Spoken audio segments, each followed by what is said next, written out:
Hello and good evening, everybody. Welcome to Live Irish Myths. I'm Anthony Murphy of Mythical Ireland. This is episode number 52. Today, we are going to be talking about early Irish society, and particularly based around what we can extrapolate from early Irish law tracts, of which there are lots and lots in our old manuscripts. I hope you're all keeping safe and well amid the ongoing coronavirus crisis around the world. That if you're cocooning, you're not feeling too isolated or lonely, that you're washing your hands, that you're keeping your social distance from people, and that you're generally doing what needs to be done to help defeat this. It's been a great pleasure to have you along every day since March the 12th, without any break so far. And it's been my pleasure to welcome you all to Teach Mhórchu, to the Murphy household and the Mythical Ireland library here. So let's get to it quickly. To the YouTubers, Daisy Peters says, I'm ready to watch one more marvelous episode. Hi, Anthony and everyone. Here we go. And of course, Daisy is based in Brazil. Falcha Daisy. Aria Ivancic Art says, this is Aria from Milano, Lombardy, Northern Italy. Hope you're all doing well. And always thank you, Anthony, for this service. Please consider my Gura Mahagut as an ever valid thanking. Well, thank you, Aria, and ciao to you, and a very good evening. Tranonoa. Natty Lopez says, ready for a new episode, cup of tea in hand in this chilly but sunny afternoon in Buenos Aires. Well, that's lovely to have you along, Natty. And yes, tea, water, whiskey, whatever you fancy, and enjoy it, hope everybody is... hope everybody had the weather we had today. We had an extraordinarily hot, sunny day. It was the best day of the year so far. It was fabulous. Melissa O'Brien says, hello, Anthony and all. Giaguch, Melissa. Mandy McCurl is saying, hello, everyone, from a sunny and much less windy Isle of Mull. I spent today in the garden with Oceachan and Aaron, Islands of Legend. Brilliant stuff, Mandy. Sounds fantastic. Sounds like a dream day, actually. Daisy, I'm really glad for watching Mythical Ireland. Thank you, my friend. Connor Puckle says, Giagiv, Antone, August Tua MythFlix, Banachti na Gallivid Giav. And that is blessings from Galway. Connor, always lovely to see the Galwegians in the house. Autumn Piper says, love and light to all from South Carolina. And on Facebook, Carol Barrett is the first of tonight's commenters. How you, Anthony Giaguch? Carol, Jack Durkin says, hi, everyone. Falcha, Jack. Patricia McAteer is saying hello. Giaguch, Patricia. Aaron Durrett is watching. Hi, Aaron. Barbara Barney says, hi, Anthony Giaguch. Serena Swift, hello again. Falcha Arash. Serena, nice to see you. Alex Casterton says, hello, Anthony and Tua. Falcha more, Alex. Carol Bar, Giariv, Tua. And the same right back at you, Carol. Jack Durkin says, stay safe, everyone. Pat Rowan says, yeah, 52. Quega is a dough. Jim Conway says, Giaguch. Jim Conway from Lurgan.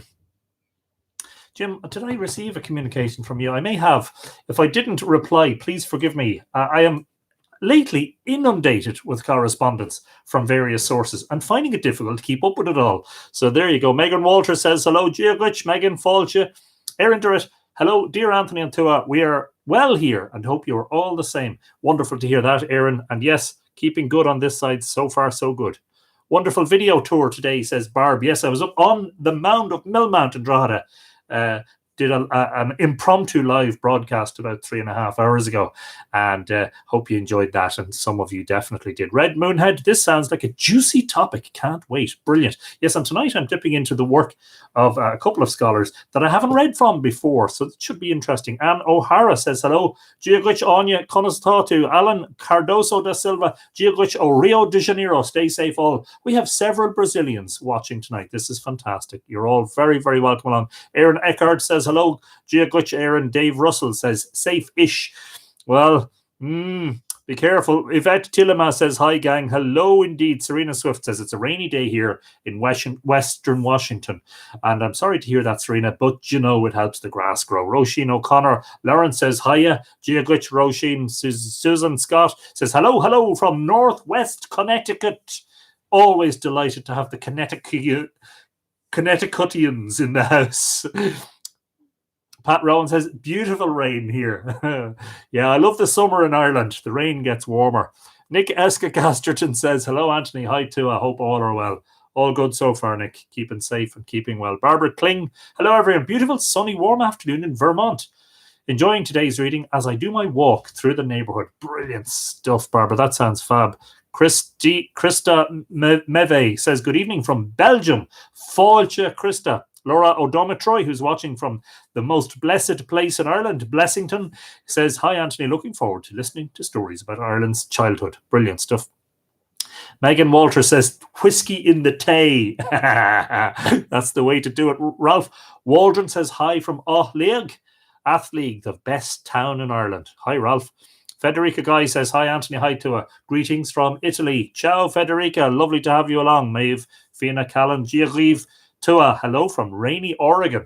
So it's raining in parts of the west coast. And Ireland, meanwhile, is having a lovely day. Tom King, another lovely day. Evening, Anthony, on the Tua. Looking forward to story time. Always a pleasure to have you in the house, Tom. I wonder, is there a fire burning? Is there a furnace burning in the background? Aaron Eckhart says, did somebody say whiskey? You know that we can't share it round. You know, you have to have your own bottle. Judy McQueen says, hello, Giagwich. Movanwe Millward says, hi, everyone. Thank you, Anthony, for working so hard to get my name right. Loving these episodes every evening. They've cheered me up no end. Oh, that's lovely. Thanks for that, Movanwe. And I'm delighted that they're able to help you. Carleen Flynn Lium says it's raining and thunder and lightning in Seattle.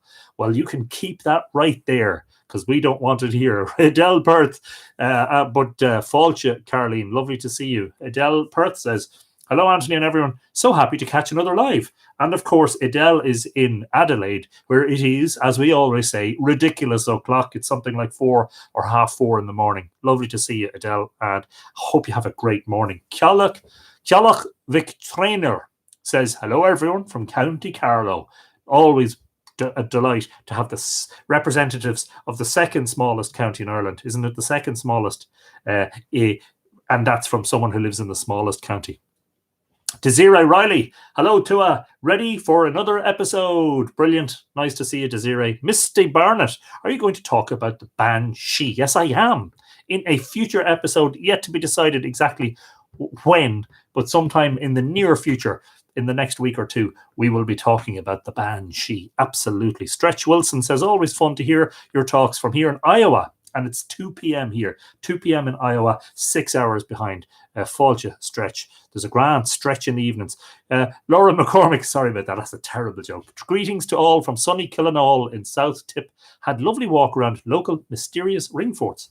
Brilliant, Laura. Sounds fab. You see, one of the benefits, one of the many upsides, and there are upsides to the current situation, is that people are getting to see things, you know, like ring forts. Kate Forrest says hi from Belfast. Trenodawa Guji Bale Farashta. Mark Munoz says hello from the USA, New Mexico to be precise. Mark, it's a great pleasure to have you along. Dave Russell says, beautiful day here. Thanks for your live streams, Anthony. A pleasure as always. Hope everyone is keeping well wherever you are. Brilliant. Exactly. James Sainsbury, hello everyone from Sussex. Love these videos. Fáilte a Seamus, or James, great to have you along. Mariana Dunn is in sunny Virginia. Lovely stuff. And it is also sunny in Ireland today. Good evening, everyone, says Henry. Hello, Henry. Paddy Shearman. Anya Waldron is in Saratoga Springs in New York. Fantastic stuff, Anya. Fáilte. We have a few new Anyas in the house since we did the Anya episode. It's brilliant. Freya, I hope I'm pronouncing your surname correctly. Stjoholm says, Giagleave Anthony and the lovely Tua. Always a pleasure to see you, Freya. Fáilte. Kirsten Salisbury also says, hi, all blessings from Canada. Banachti. Movanach Orv. Megan Walters, it looked so peaceful. Indeed it was. Doris O'Hara, hello, Anthony and everyone from a cold, windy Heidelberg today.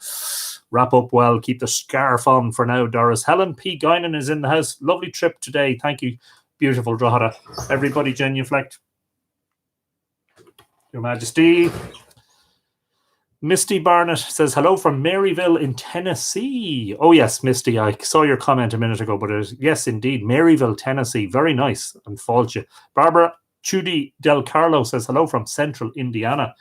Giagwich, Barbara, Jack Durkin, we can go now 5 kilometers. Not now. No, not till Tuesday. Tuesday. So hold on to your 2 kilometers for now. Mark Ledger, good day, Tua, from sunny Townsville, North Australia. Some of the Australians have got out of bed very early to listen to our tales. Mark, it's a wonderful pleasure to have you in the house. Mark says, Anthony, please do a walk around your neighborhood. Would love to see. Interesting idea. Yeah, maybe I'll do that. Roberta, but it's all urban, of course. I live in a town, so we're definitely going to do a live on, if we can, we're going to do a live from Douth on Tuesday at lunchtime. Roberta Marioni says hi from Italy in Tuscany. Roberta, ciao. Falcha. Abigail Van Cleef says hello. Giaguch. William Tug Gainey says greetings from sunny Florida. William, it's always sunny in Florida, isn't it? Teresa Osborne is in Illinois in the USA. We always love to see the Illinoisans in the house, and they're not at all annoying. Terrible. Paul Garron says evening all, known and unknown. Absolutely, we'll all be known soon. Anthony, did you take the drone, Coda, for a walk yet? Yeah, will do soon. Nora Gaffney O'Connor, Cain Koya Wilshiv. Tommy Goa. I can't speak for the rest of them, but I'm great. Mike and Jeanette are in New Jersey, where it is a beautiful day in the Princeton area. Lovely to have you guys along. Yvette Tillema, he posted it today. I watched it afterwards. Yes, exactly. Johnny Noonan, hello. Great stuff on Knockany. Knock on you. Yeah, exactly. Only up the road from me. Brilliant stuff, Johnny. Glad you enjoyed it. Pat McAvoy is in Cheyenne in Wyoming. Hello, Pat. Giaguich. Betsy Rhodes is in Savannah, Georgia. Again, Betsy, great pleasure to see you. Megan Walters, BYOB. Ain't no party like a tuath party. Kimberly Halligan says hi from New York City. First time I've been able to make the live presentation, but I've been watching all the replays. Listening to you has been the high point in my day over these past weeks. Thank you so much. Well, Gora Mila Mahagut, Kimberly. Very nice of you to say that. And you're very, very welcome along to MythFlix, to the tribe of MythFlix. And hopefully you'll enjoy the live as much as you do the watchbacks. Nora Gaffney O'Connor, Ian Toch. Indeed. She's talking to Paul. Elizabeth Convey, looking forward to your story in Edinburgh. Oh, fantastic. The only place in the world, in this part of the world, where the solstices are exactly 90 degrees apart. There you go. Fascinating place. Hot here in New Mexico, says Mark. 95 degrees. Sounds nice. Desiree, would you consider doing an episode showing everyone some of your photographs? They're amazing. And can you tell us stories about how you got them? That is a fabulous idea. I'm trying to figure out how I might do that, because I need to be able to sort of share my screen with you. But let me put it down and try and figure out how I might do that. My photography, and that is Desiree Riley. Thank you for that excellent suggestion, Desiree. I'd be glad to do that. That's something we might do on Zoom, actually, but I'm not sure how people are set up for Zoom. What time are we on? 13 minutes. Awesome. And Kimberly's going to get lots of nice welcomes from the various members of the tuath. Hi from GB, says June Morris. Falcha June, you're very welcome along. Tressa Danley Conderla is saying hello again from Ecuador. Fantastic. Lovely. Gohintok Tressa, lovely to have you along. Pat Rowan says he's adding green and red chili to his lunch. Still here, says Pat McAvoy. Hi from Cheyenne. Hello, Pat. Falcha. Rowan Grove says it's cloudy in Colorado. Veronica Casey says hi from a sunny Wiltshire. Veronica, nice to hear from you again. Megan Walters, Anthony's jokes are better than dad jokes. Don't encourage me. Oh, wait, have one for you. Wait. I can't exactly remember it. I think I might have a slight drinking problem. My wife asked me to toast some bread for her. So I raised my wine glass and said, "Here's to bread." Don't encourage me, honestly. Don't. Hello, everyone. Glad to be here, says Steve Martinson. Falcha, Steve, lovely to see you again.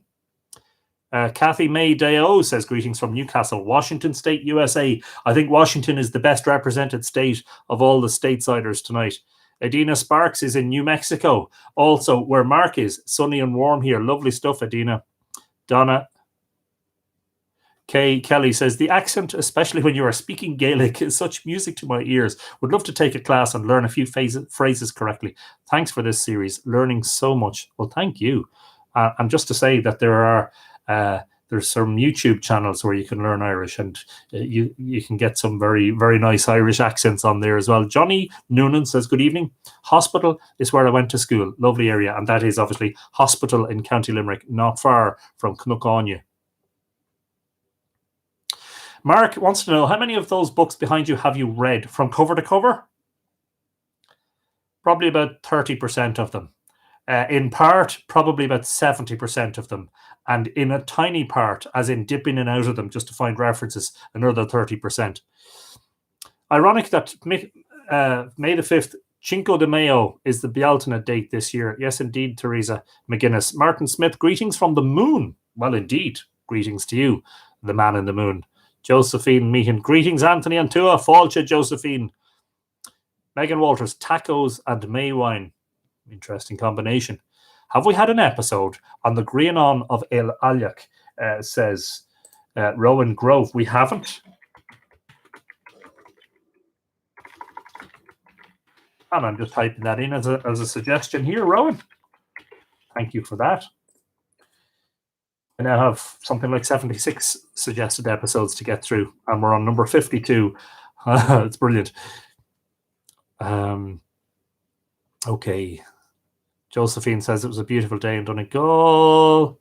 Saoirse says, Cadé Martá tú, or Martá Shiv. Tá mé go ma, Saoirse, Goramagot.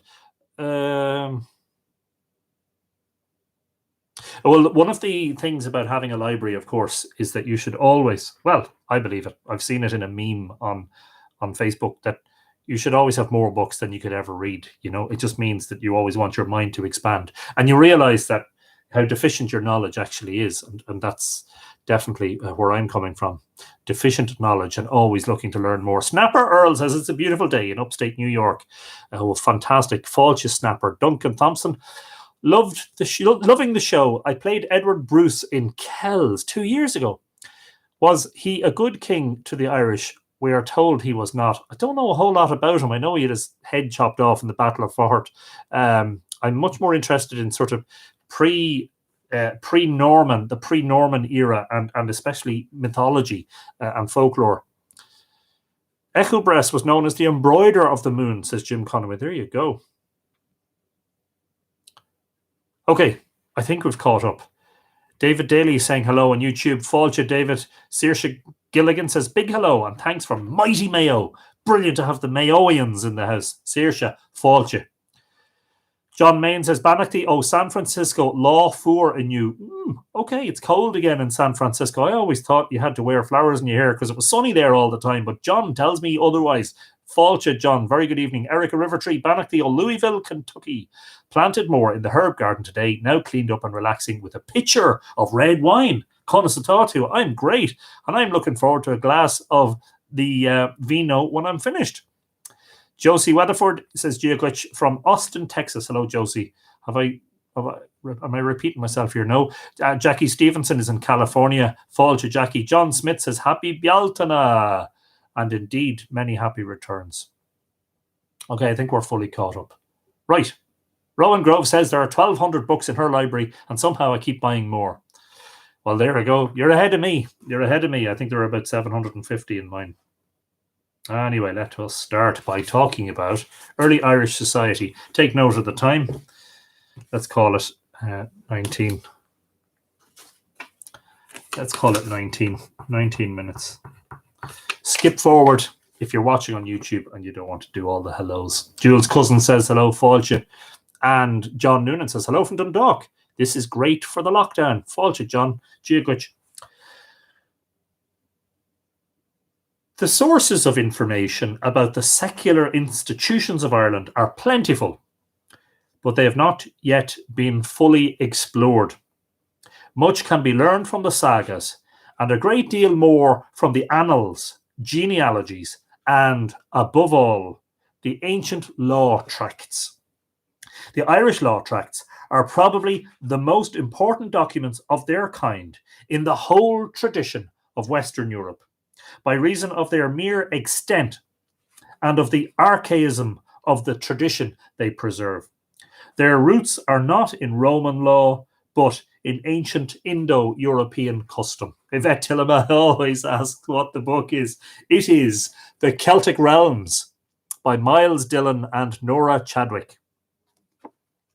And this is Cardinal imprint, Cardinal edition, published in 1973 by Sphere Books, first published in Great Britain by Weidenfeld and Nicholson, 1967. But this is the paperback or the reprint, 1973, chapter 5. There you go, huh? Rowan says, I'm older than you are. I've had more time to acquire them. This is true. Yes. Well, I'm saying it's true. I don't know what age you are, and I'm not going to ask in front of everyone. But I'm assuming you're speaking the truth. Pamela Walters is saying Banachty from the Netherlands. Giagwich, Pamela. Brilliant. The basic unit of territory and administration in Ireland was the tuath. Tuath. And it seems sometimes to correspond in area to the modern barony. Brendan Kinch, he may not know it, but Anthony is really a Dundalk man too. Nonsense.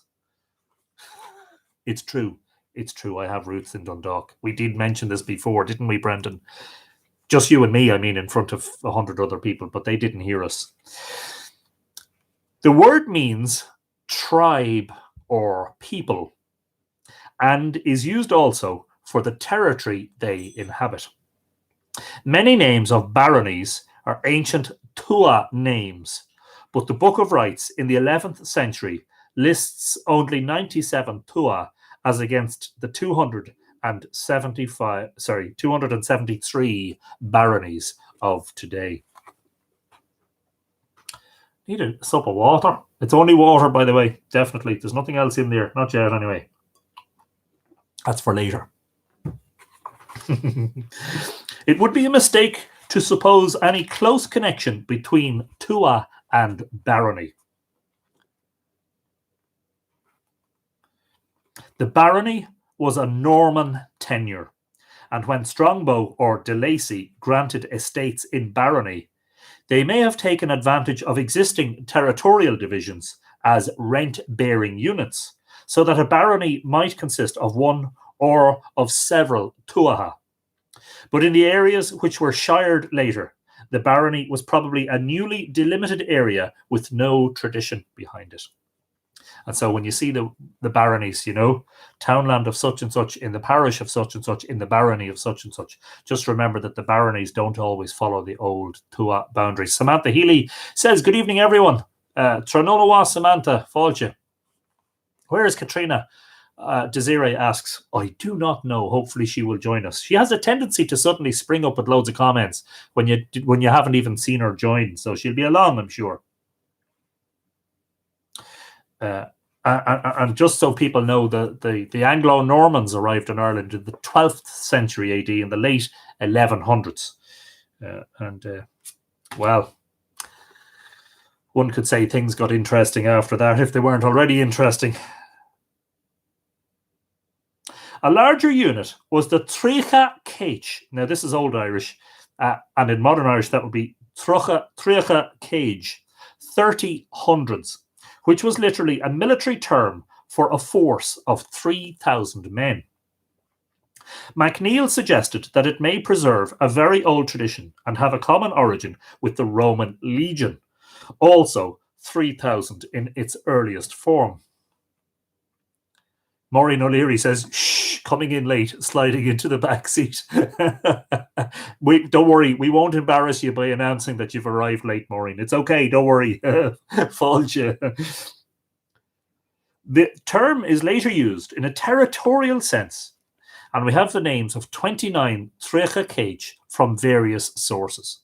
But it never occurs in the text of the laws and is equated by the glossators or the glossators with tuath, which shows that by their time the term was obsolete.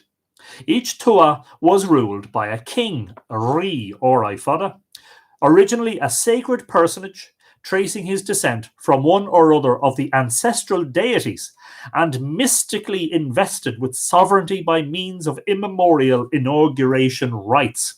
Now, we have in several episodes hinted at these rights, and indeed, we were talking about Maeve.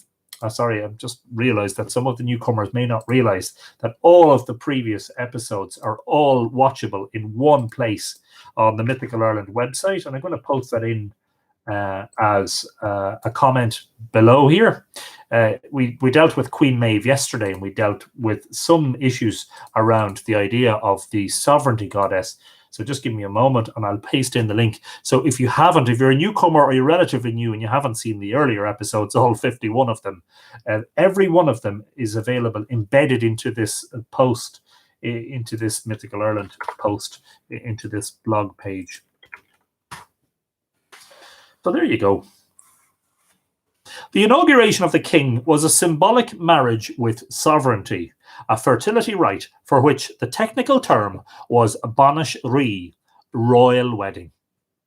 Sovereignty was imagined as a goddess whom the king must wed, presumably to ensure the welfare of his kingdom. We are reminded of the Hindu Sakti and of the female companions of some of the Gaulish gods. The notion is perhaps a development from the primitive idea of a marriage of the tribal god and a goddess of the earth, or of water as the source of fertility.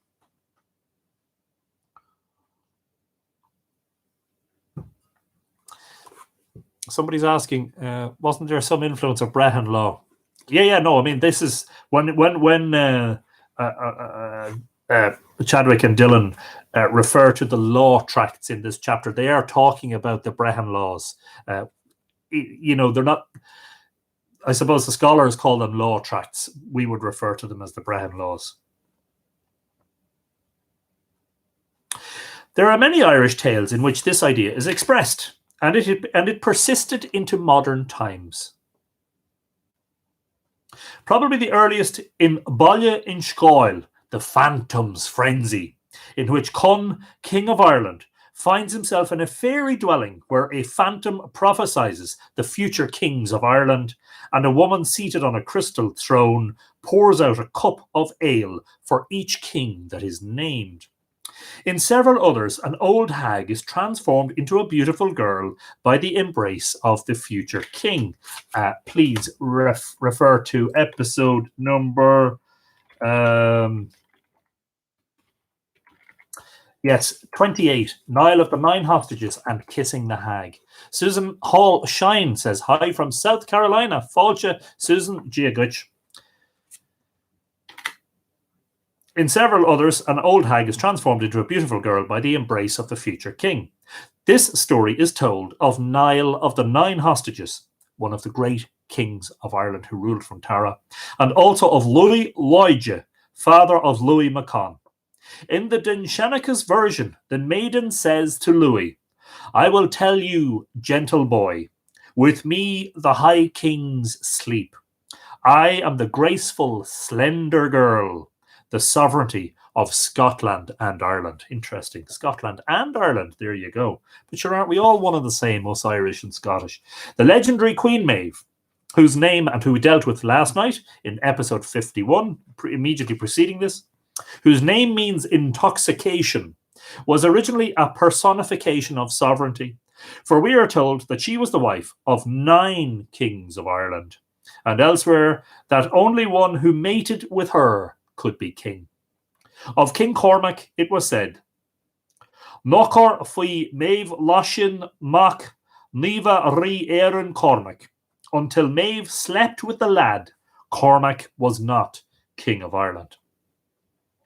The lesser kings, too, were wedded to their kingdoms. As late as 1310, the annals record the espousal of Phelim O'Conor, Phelim O'Concovar, to the province of Connacht. In the 17th century, O'Brien refers to a king as, quote, the spouse of Cashel, unquote. Even in the 18th century, the poets called Ireland the spouse of her lawful kings. Amazing stuff, how long some of these traditions survive. Isn't it incredible? Terry Lynn Zachariah says, hello on this beautiful day. Fáilte, Terry Lynn. You're very welcome along. It's nice to have you in the house. And meanwhile, on YouTube, Ashley Smoot says, I've been trying to catch up. Hello all. Gia Gutch, Ashley. Fault you more. Pull up a pew. Grab yourself a brew or a dram. Sit by the fire and let's have a bit of crack, you know? That's Irish crack, C-R-A-I-C, not to be confused with a form of cocaine, just in case anybody's thinking along those lines. Geraldus Cambrensis, sorry, I just want to make sure I see loads of comments popping up there. Susan Hall Shine says it's her first time here. Everybody give Susan a big Cade meal of Fáilte. 100,000 welcomes.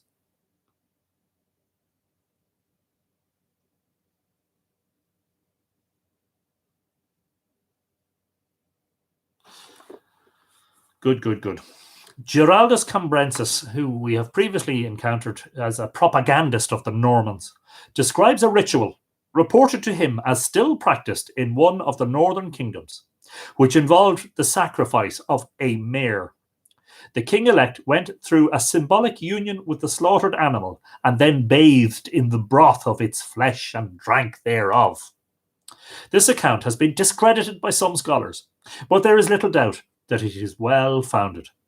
It resembles closely the Hindu rite of Asvamedha, in which the queen goes through a symbolic union with the slaughtered stallion, plainly a fertility rite. In this northern Irish kingdom, it was the king who sought fertility for himself and his tribe by means of the ancient ritual. The cult of the goddess Epona of the Gaulish pantheon seems here to have survived in Ireland in the 12th century. Dave Russell says, we all know that's not water, Anthony. Kate, and is welcoming Susan. If I start to slur my speech, then you'll know, won't you? But the ordinary form of inauguration of a king was by giving him a white rod in token of sovereignty. The rod was given to a high king by his principal vassal king, to a vassal king by the high king. Remember, we were talking about the fork of white hazel that Elkmar had atop Newgrange, or a Brunabonia, Shiondru, in Tuchmark E10. And it keeps coming up time and time again. So the white rod, in Elkmar's case, it was made of hazel, and I think in some cases it could be made of yew or even rowan. There's Pat Rowan laughing. Speaking of rowan, Neil, who is Mellow Nello, says, hello, everyone. I hope you're all well. Well, we're all mellow. We're all keeping good, Mellow Nello. Hello, Mellow Nello. Never mind. In early times, the king was hedged about by taboos. No man who was physically blemished was eligible for kingship. The king was bound too by the magic power of truth, fear flaha, and if he was guilty of injustice, disaster might overtake his people, just as the sins of Prometheus were visited upon Thebes. It is told of the famous King Cormac, when he was in fosterage at Tara, that King Louis Macon gave judgment against a man whose sheep had grazed the woad garden of the queen. Louis adjudged the sheep as forfeit. The side of the house in which he sat fell down the slope. No, said Cormac, the shearing of the sheep is enough in compensation for the grazing of the woad, for both will grow again. The house then stayed and fell no further. And of course, this is the tradition behind the monuments on the western side of the hill of Tara that are called the sloping trenches. That is the true judgment, said all, and it is the son of the true prince who has given it. For a year afterwards, Louis remained king of Tara, and no grass came out of the ground, nor leaves on the trees, nor grain in the corn. Then the men of Ireland expelled him from the kingship, for he was a false prince, and Cormac became king. The author of this book, Maeve Fianna Callaghan, the dual authors are Miles Dillon and Nora Chadwick, and it's called The Celtic Realms, published in 1967, and this is a 1973 edition. 2 points are here worth noting. First, that the land became waste from the king's falsehood. And second, that the house began to fall and was then stayed by the true judgment. This notion of the magic power of truth, I'm reading tua for truth appears in older Irish tales and forms another curious link with Hindu tradition. Luders showed in a famous article the Hindu belief that the mere utterance of a true statement could work wonders, and there are clear traces of the same belief in Ireland. The king was ruler of his people in times of peace and military leader in war. He presided over the annual assembly, Éannacht, and we've had Éannacht discussions in some episodes, including the one about Dronehenge, and we will shortly, in the next couple of weeks, be doing an episode about Éannacht Tailteann, the most famous of all the assemblies, which was held at a sacred burial ground. But he was not above the law. Marie Hammond says hello. Fáilte Marie. Jennifer Foley says, better late than never. Absolutely. Fáilte, Jennifer. Sorry. Nora, I mispronounced that. The sheep is forfeit. Yes, Forefit, not 4 feet. Forfeit, yes. Federica Guy says, I have that book translated in Italian. Fantastic. Brilliant. We could maybe get the dubbed version for the Italian viewers later. Sounds brilliant. Now, where was I? Oh, I've lost my place. The king, yes. He had a special judge, Brehon or Brehev Rí, whose duty it was to decide cases in which the king's rights were involved.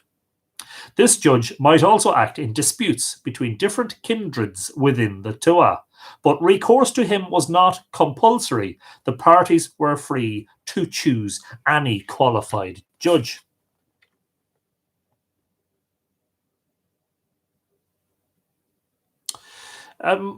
Movanwe says, I remember reading an Irish tale of a cup chalice that breaks if 3 lies are told and can be put back together if 2 truths are told. I'm sure we read that in an episode, but I can't remember. Perhaps somebody else will remember. What is the story in which the cup breaks if lies are told, but is put back together if truths are told? I think we definitely did that in an episode. The king Rí of the tuath was bound by personal allegiance to a superior king, Rúri, R-U-I-R-I, who in turn was similarly bound to a king of superior kings, Rí Rúric, the king of a province, the highest king known to the laws. So there's the king, there's the superior king, and there's the king of superior kings, but that's as high as it goes. The notion of a king of Ireland to whom the provincial kings owed allegiance was a later development, perhaps not earlier than the 10th century. The inferior king gave hostages to his overlord and received from him a stipend in token of his dependence. He was bound to certain services, notably tribute and hosting, or help in war, and the suzerain, what is that word? Suzerain, S-U-Z-E-R-A-I-N, I do not know that word. The suzerain was presumably obliged to help him in his own quarrels, but the bond between them was solely one of personal fealty. In theory, at least, the overking had no authority over the territory and people of his subordinate, which is very interesting. It was in Lady Gregory, says Movanwe. Yes, I think it was. We have in the 11th century Book of Rights. Was that the one involving Cormac, by the way? Was that the one about the magical well?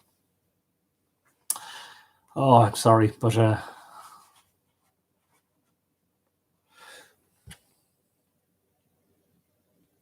Francis Chute is watching. Fáilte, Francis. Very nice to see you.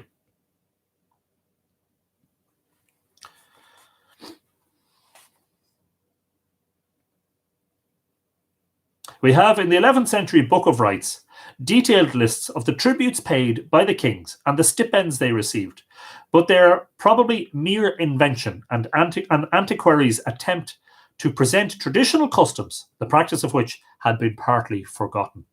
His 3 calls to Cormac, Movanwe says, yes, that's the one. That is indeed the one.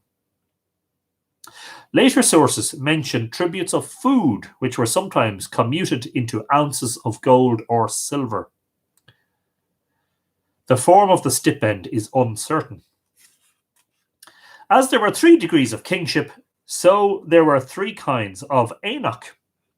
A fair convened by an overking, to whom the rulers of several tuath owned allegiance, might be attended by tribesmen from these petty kingdoms also. Such, for example, was Éanach Raigne for the tribes of Ossory. Most important of all was the provincial fair held in the neighbourhood of the chief stronghold and attended by all the tribes of the province. It lasted for several days, and there was an elaborate programme of public business and entertainments. Such were Éanach Tailteann, which I said we will deal with in more comprehensive detail in a coming episode, in the great kingdom of Inéal, Éanach Alma in the kingdom of the Uli, Éanach Carman in the kingdom of the Lion, Éanach Teiche in Nina, in Mumu, Cashel, and Éanach Crochan in Connacht. And that, of course, is the one associated with Crochan E or Rathcrochan. After the king came the nobles, the Flahi, Flaithi, who were the warrior class and patrons of the men of art, Eas Dana, poets, historians, lawyers, leeches, and craftsmen. And of course, where you see the word leeches, you can substitute the word physicians or doctors. The third estate was the Grod Feigne, the ordinary free men who tilled the soil even, and paid a tax of food rent to the king. The free man was also a Céile, bound by clientship, Céilseanna, to a nobleman, who, in return for a fixed render of provisions and a certain amount of unpaid labour, gave him stock to graze his land and guaranteed him a limited protection against the violence of powerful neighbours. And I know what you're thinking. You're thinking, but Ireland is such a lovely place, and it is the land of saints and scholars, and sure, you know, and deities and fairies and leprechauns and all that stuff. In medieval Ireland, before the arrival of the Normans, and in fact even before the arrival of the Vikings, but through the course of that period, the 9th and 10th centuries, medieval Ireland was in internecine provincial war. And it's unbelievably complex. So complex, in fact, that my good friend, the archaeologist Matthew Stout, who wrote a book about medieval Ireland and published it in the last few years, created several maps showing the various incursions, etc., and wars and battles that went on. And the maps are extraordinarily complex by turns. Clientship appears to have been the basis of a nobleman's prosperity and his social standing. The law tracts distinguish 2 sorts of clientship according to the terms of the contract: free clientship and base clientship. The relationship between lord and client consisted of the granting of a fief or rath or ra of cattle by the lord in return for a fixed rent in kind and in service from the client. The rent was calculated as an annual payment for 7 years, equal to 1/3 of the value of the fief. In base clientship, which is more commonly mentioned, the client received, in addition to the rath, a payment equal to the lord's honour price, and the lord thus acquired additional rights in his regard. For instance, he was entitled to a 1/3 share of the penalty if the client were killed. But the base client, like the free, remained a free man.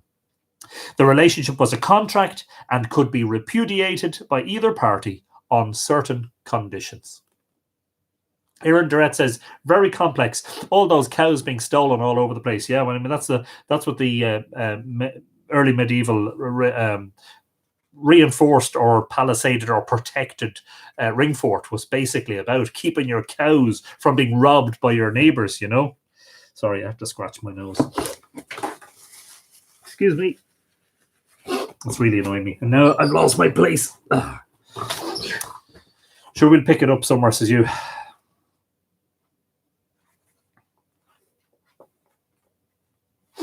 Much of the tract on base clientship is devoted to details of fief and rent. The annual rent for 6 cows is a calf to the value of 3 sacks of wheat, a salted pig, 3 sacks of malt, half a sack of wheat, and a handful of rush candles. These days, that's €400 to you and I.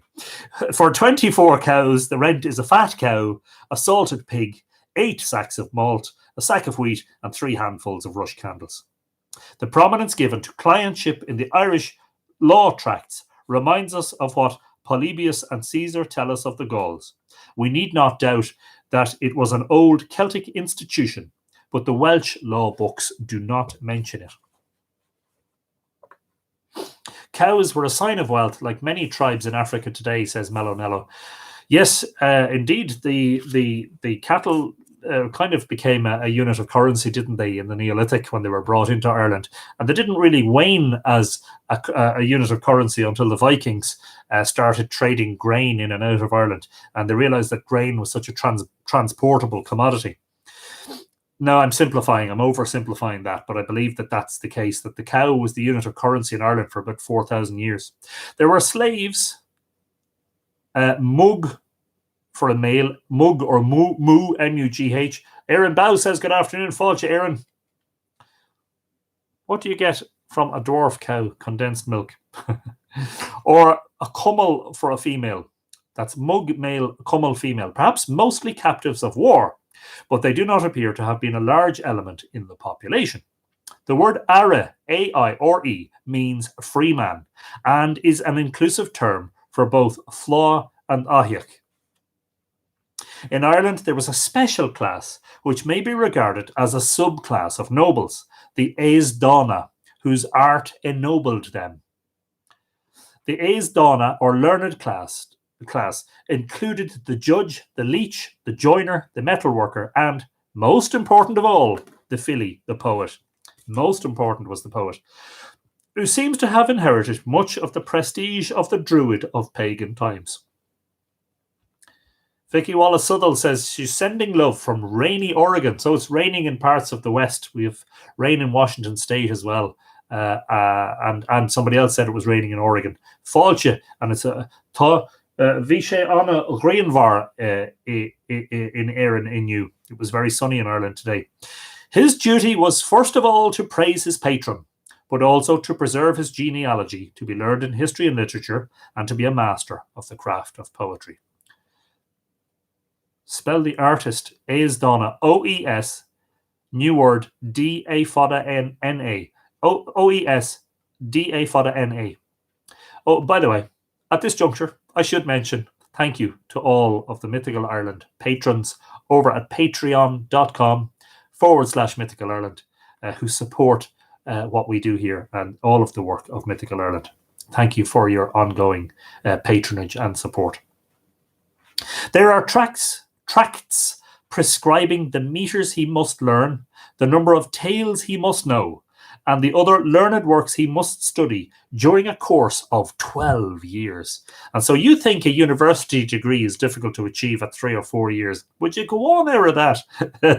This is the equivalent of a doctorate, isn't it? Or a PhD and a doctorate, you know, and a few degrees.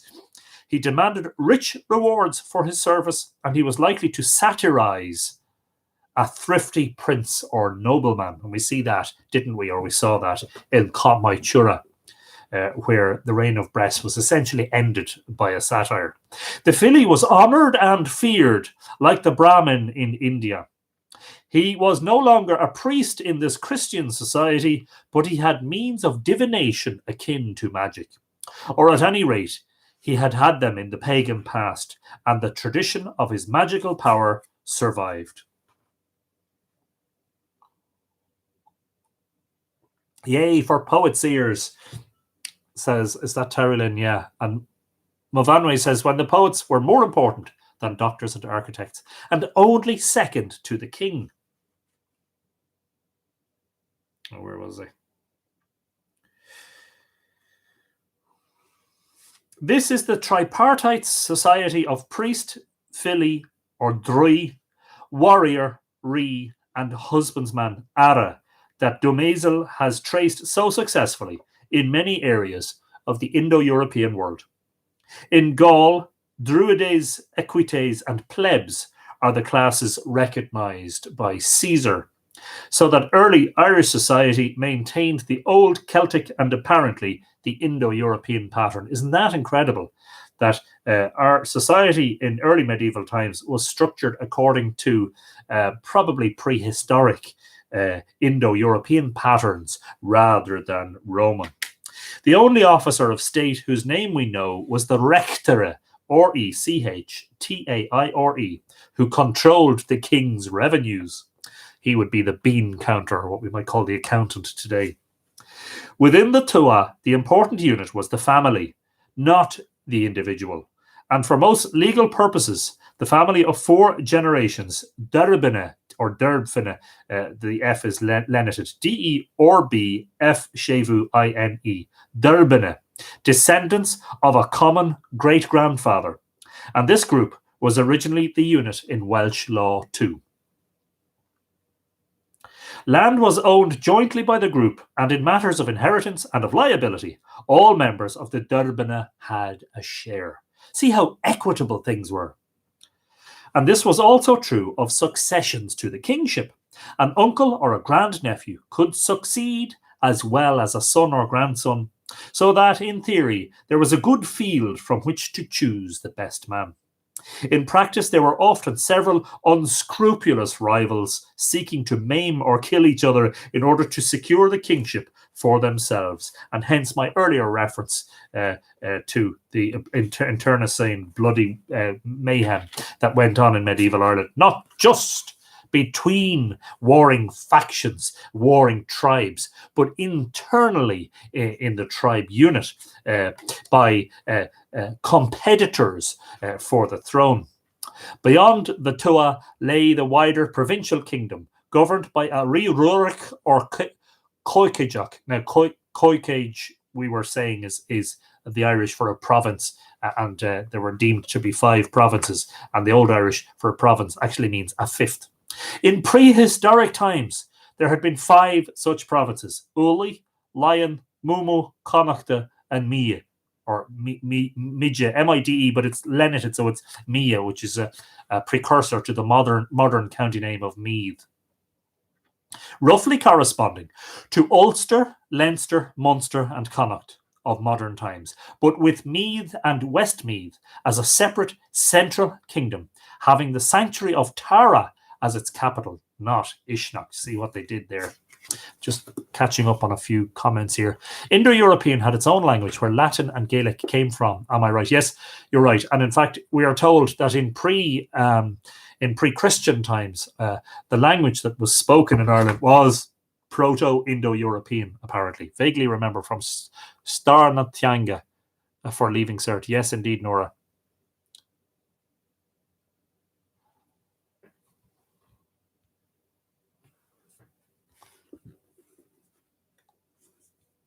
Michael Marr is watching.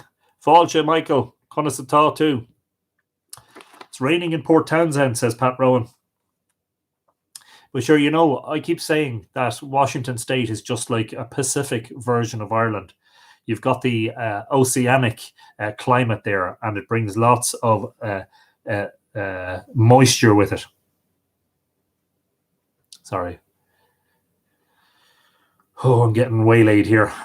This division into 5 kingdoms has given us the word coicéige, 5th, for province, but it was already a thing of the past when history begins in the 5th century. By that time, there were 3 kingdoms in the north, Aileach, Argiala, and Uli, and in the southeast, Osria or Osri was a powerful kingdom, sometimes owing allegiance to Cashel and Mumu, sometimes to Lion, but always with a will of its own. Later on, in the 8th century, the central king of Mia fell apart, and a separate kingdom of Brea, or Brega, corresponding to the present County Meath, South Louth, and North Dublin, was established. The Brea dynasty seems to have come to an end by the 11th century, and Brea was joined again to Mia. This is the political state of Ireland as it appears from the old law tracts, some of which date from the 7th century. But from the 9th century onwards, there were attempts by several powerful kings to establish themselves as masters of the whole country by taking hostages from the other provincial kings. This ambition was finally realised by Brian Boru in 1002 AD. From then until the Norman invasion, the kingship of Ireland, at least as an idea, may be said to have prevailed. In layman's terms, what we are saying here is that there really was no such thing, really, in reality, as a high king of all Ireland until Brian Boru. That is an over king, because at every point before that, there were kingdoms, smaller kingdoms in the extremities of Ireland, whose king did not bow to any over king. In such a society, commerce consisted of barter and exchange of goods and probably personal service. And who among you, by the way, thinks that right now, with everything that's going on in the world, and the economy facing the great threat that it faces, that we shouldn't go back to some of these old ways? Exchange of goods, barter, and personal service, not unlike the practice that may still be observed among Irish farmers. Of course, this was written half a century ago, bear that in mind. I wouldn't say there's too much barter going on between farmers today. The great occasion for this trade was the annual Éineach, but private bargains can be made at any time. The unit of value was the seich, S.E. fodati, half the value of a milch cow, and upon it were based these commercial transactions and the various tariffs prescribed by the law as fines, honour price, or compensation. As there were no towns and society was entirely rural, and since there was no public enforcement of law and no use of money, the duties of the state were few and simple. The main source of wealth was in cattle, and for there was no individual ownership of land, the land being jointly the property of the Durbine, or the family unit. When a dispute arose between members of the tuath, the aggrieved party had various procedures open to him, but the affair was conducted privately between plaintiff and defendant. Normally, they would agree to go before a judge whose business it was to arbitrate, and he took a fee for his service. The law tracts prescribe procedure for distraining the property of the defendant, the notice that must be given, the witnesses that must be present, and so on. And there was an elaborate system of suretyship, enabling the wronged party to enforce a contract if the other party should fail to perform his part. Even in the case of a homicide, the crime was treated as a private wrong. In Ireland, distraint played a large part in legal affairs, for it was the normal way of compelling one's neighbour to submit to arbitration. When arbitration was agreed, the case was heard in the judge's house. Both parties employed lawyers to do the pleading. The judge's fee was 1/12 of the amount involved. Then the question of procedure arose, and it was complex, for there were 5 modes of procedure, or otherwise known as the 5 paths of judgment, according to the matter in dispute, and the plaintiff's lawyer had to find the right one. There was a fine for changing from one path to another. The law tracts also, it's a little bit like today when you try to change your mortgage type, you try to change your mortgage type from a tracker mortgage or something, and you're told, well, you have to pay a fee, The law tracts also expound the capacity of witnesses and the law of evidence and of proof. Finally, both parties had to find sureties for their abiding by the judge's decision. Where the enforcement of law was not a function of the state, the institution of suretyship was of great importance. There were 3 kinds of surety: naim, achere, and raw, or a fada th. The naim, N-A-I-D-M, undertook only to join the creditor in enforcing payment, pledging his honour. The achere, A-I-T-I-R-E, pledged his own person and freedom in case the debtor should default. The wrath, or a fada th, undertook to compel a debtor to pay his debt, and failing that, to pay the debt himself. In some cases, all 3 kinds of surety were required. A point of special interest in legal procedure is the use of fasting as a means of securing redress. In certain cases, where a defendant was of privileged rank, nemed, N-E-M-E-D, a plaintiff was obliged to fast in front of the defendant's house before making distraint, and this placed a grave obligation on the defendant to give pledges that he would submit to arbitration. The plaintiff came at sunset and fasted until sunrise. That's not very difficult, is it? Surely it's not very difficult to fast overnight when you're going to be asleep anyway. Should be made to fast for 3 days. The defendant was bound to fast too, and if he broke his fast, he became liable for double the amount claimed. If he wished to take food, he was obliged first to offer food to the plaintiff and to give a pledge that he would pay or that he would submit to arbitration. If he did neither of these things within 3 days, he could be distrained upon like a commoner.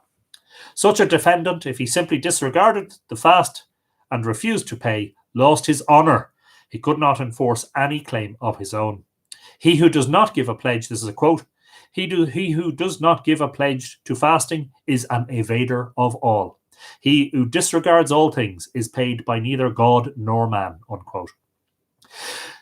This usage is closely paralleled in Hindu law, where the procedure is called dharna, D-H-A-R-N-A, and I'm not sure about the pronunciation.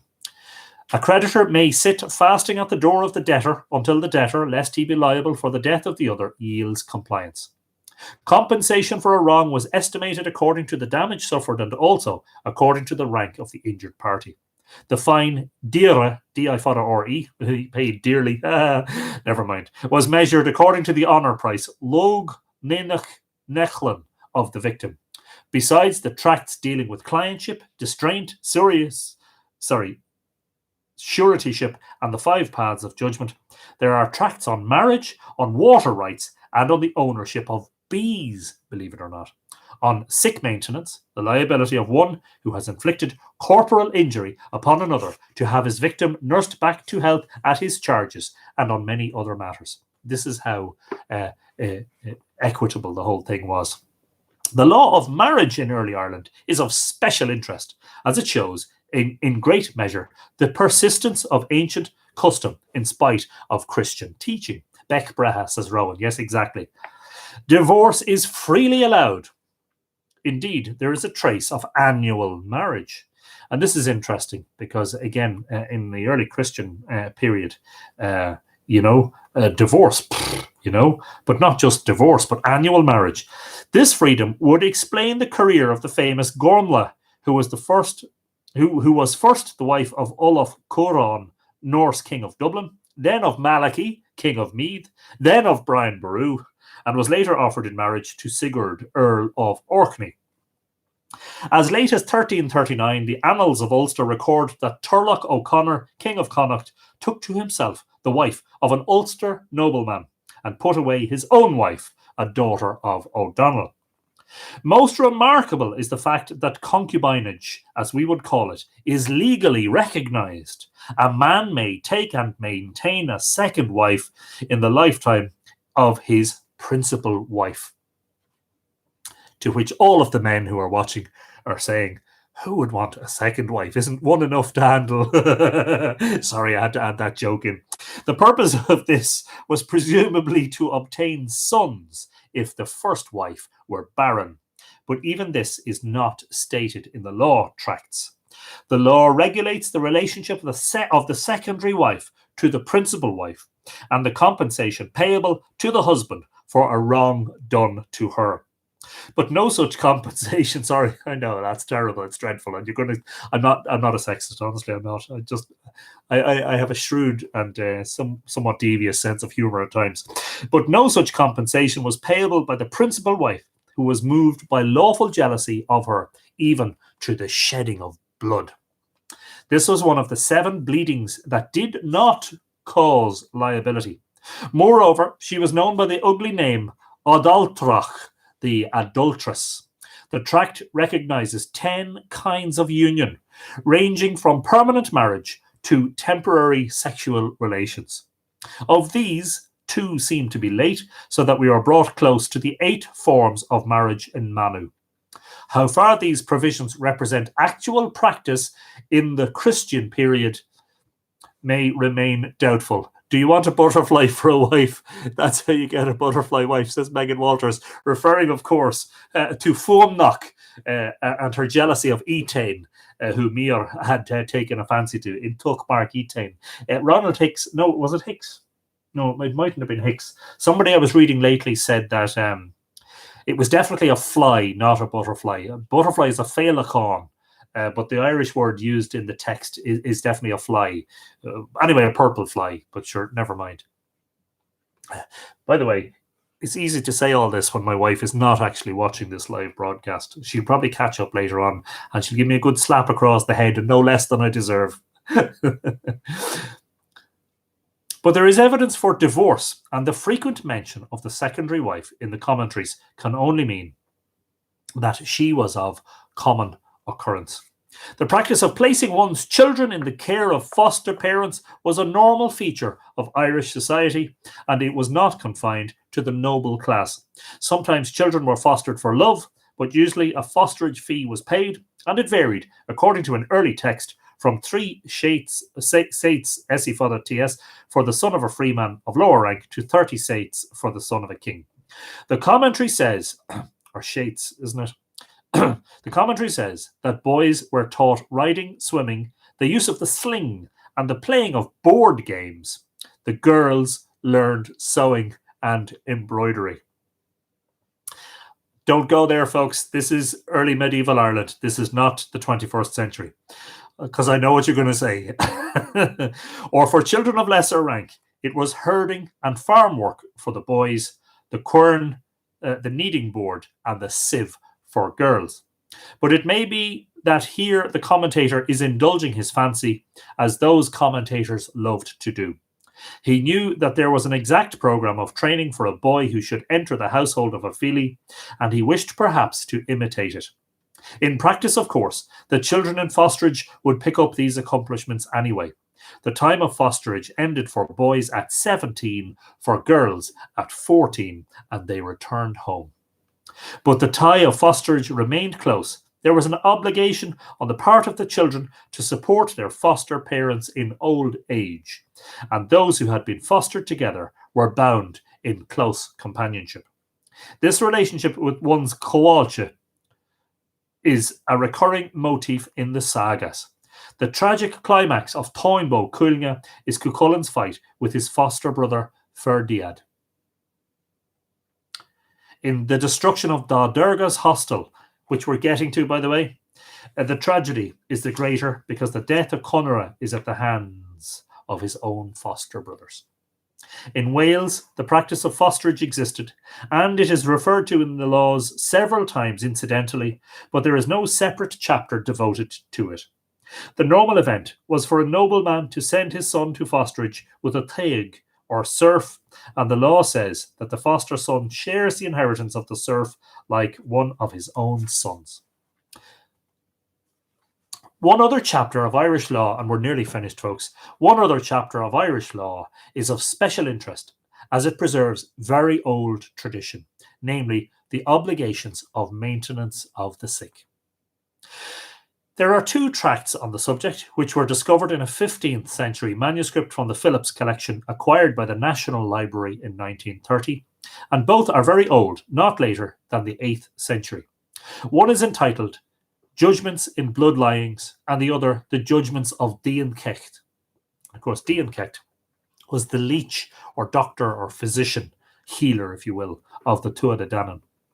In many legal systems, there was a rule that one who injured his neighbour physically was obliged to pay not merely the appointed penalty, but also the cost of healing his victim, the leech fee of the Anglo-Saxons. In early Ireland, the offender was obliged himself to provide for the cure of his victim. 9 days after the wound is inflicted, a leech pronounces his verdict. If he says that the patient will recover, the defendant must take him into his house or to the house of a kinsman and provide for him until he recovers. The diet and the treatment of the patient are set forth in detail. Diet varies with his social standing. Besides a basic ration of 2 loaves a day and an unspecified quantity of fresh meat, to which every patient is entitled. A member of the noble grades receives honey, garlic, and special celery. For its peculiar virtue as a remedy, salt meat every day from New Year's Eve to Lent, and twice a week from Easter to the end of summer. A member of the freeman grades gets salt meat only on Sundays until Lent, and not at all after Easter. Celery is prescribed for all.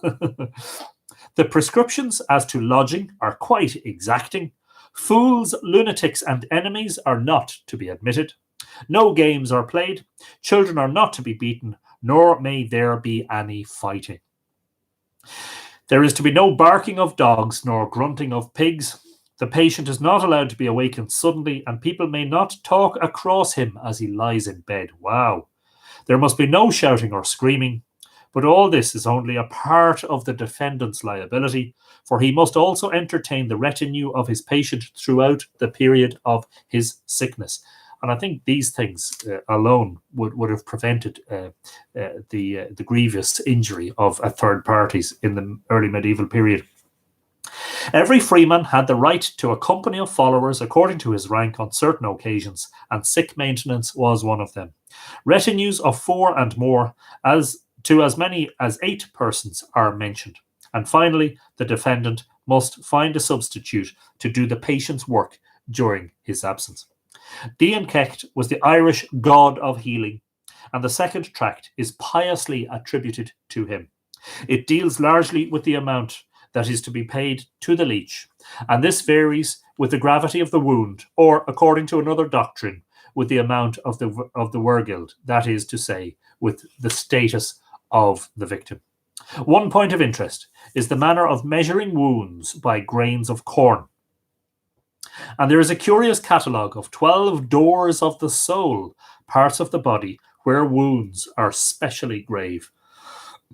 Pardon me. This tract, The Judgments of Dian Cecht, is one of the very early ones and contains passages of verse that are probably as early as the 6th century. It has recently been edited by Professor Binchy. And Professor Binchy, if you didn't know it, was the professor who did more than anyone else to translate and to elucidate for us the details of the Brehon laws. The archaic custom of sick maintenance was already obsolete by the 8th century, for Crí Gálach, which cannot be later, declares that there is no such practice now, and goes on to describe the old procedure as we find it in Breha Chrólaige, the judgments in blood lyings. And that, folks, is our delving into early Irish society as is laid out in the Brehon laws, or the law tracts of early Ireland. A fascinating subject, I think you'll agree. And we're fascinated too by the fact that so much of this material survived all of the incursions and all of the things that happened. And I think one of the biggest single influencing factors here is the fact that the Romans never invaded Ireland, and that is something that appears to have saved a lot of our early lore and our early documented manuscript sources from oblivion. So there you go. Hoping that you're all going to be able to join us again tomorrow evening. Not forgetting, I'm not sure what tomorrow evening is about, but do not forget that we have, and I will refer to my notes, on Monday, the 4th of May, we will have an episode about Bealtaine, because Monday is Bealtaine Eve. Tuesday, in the very early hours of the morning, 49 minutes past midnight, in fact, is the official time or moment of Bealtaine. On the evening of 5th of May, Tuesday, we will have an episode about Uisneach, where the Bealtaine fire is being lit this year, but only by the custodian of the hill and his immediate family. What we will do, that's at 21 minutes past 9. What we will do is, immediately following the ending of Live Irish Myths, I'm going to light a fire here in my chimney in the yard, in honour of the great Bealtaine fire of Uisneach, and to commemorate Uisneach. or to commemorate Bealtaine, and also, of course, to commemorate all of those who've died of COVID-19, and to light a fire in the hearts and souls and minds of all those great people who are battling to prevent the spread of COVID-19. And my hope is that in conjunction with the Ishnok page, that we can all do the same thing, that we can light our fire, take videos, take photos, live stream it, whatever, and share them with the Ishnok page. If you haven't already done, go to the Ishnok page on Facebook. So that is 21 minutes past 9 Irish time on Tuesday evening, and that will be the equivalent of 21 minutes past 4 p.m. in New York and Eastern time. And you can do the sums, I think, on the rest. There are world time zone converters available on Google. Just simply type in 9:21 p.m. Irish time and convert, or something similar to that in Google. On the following evening, on Wednesday, the 6th of May, we will have an episode about Eru, or the goddess who gives her name to Ireland, who's said to be buried at Ishnok, and Eru, who is in triplicate form, Eru, Bamba, and Fola, and that episode will be on Wednesday evening. So I hope you're looking forward to that. In the meantime, have a good evening, or have a good day, a good morning, depending on where you are in the morning. So on Tuesday, we will have the episode about Ishnok, or the episode about Ishnok. We'll finish, and then we'll light our fire. I'm going to live stream the fire for a few minutes when it gets going from the yard. And hopefully we can all do the same thing. And remember, folks, definitely take a photo and share them on the Mythical Ireland community page afterwards, and share them on the Ishnok page. 12:21 Pacific time, says Kathy May Deo. Yeah. So I think so. But somebody else is saying just after 1 p.m. PST. So just check it. Just check it. I know that New York is 5 hours behind, isn't it? Let me just double check. Sure, yeah, as I say, there is a world time zone converter where you can put in your time zone and you can put in Irish time, and you can work out the difference. So just make sure that you do your homework so that you don't miss it. And I'm looking forward to that. Hope you all enjoyed this evening's episode. I certainly did, as always. Very nice to have you all along. In the meantime, stay safe, everybody. Wash your hands as regularly as you can. If you're going out, it's a good idea to wear a mask. Remember to keep your social distancing, and come back to us tomorrow evening for more fun and games. 9:21 p.m. Irish times. Anthony, get my books posted, says Mark. Absolutely, yes. And I will reply to you, Mark, privately afterwards. No problem at all. Daisy says, have a very beautiful and warm evening, Anthony and everyone. See you tomorrow night. Gora Mahagot. Absolutely. And Frankie says, hey, nice to meet you from Austria. Fáilte, Frankie, and Trononawa. Slán go fóil, Colasov. Have a sound sleep, everyone, and we'll see you all tomorrow evening for episode 53 of Live Irish Myths. Bye-bye. Thank you. Slán. Agus. Nadina Golair on YouTube. Slán.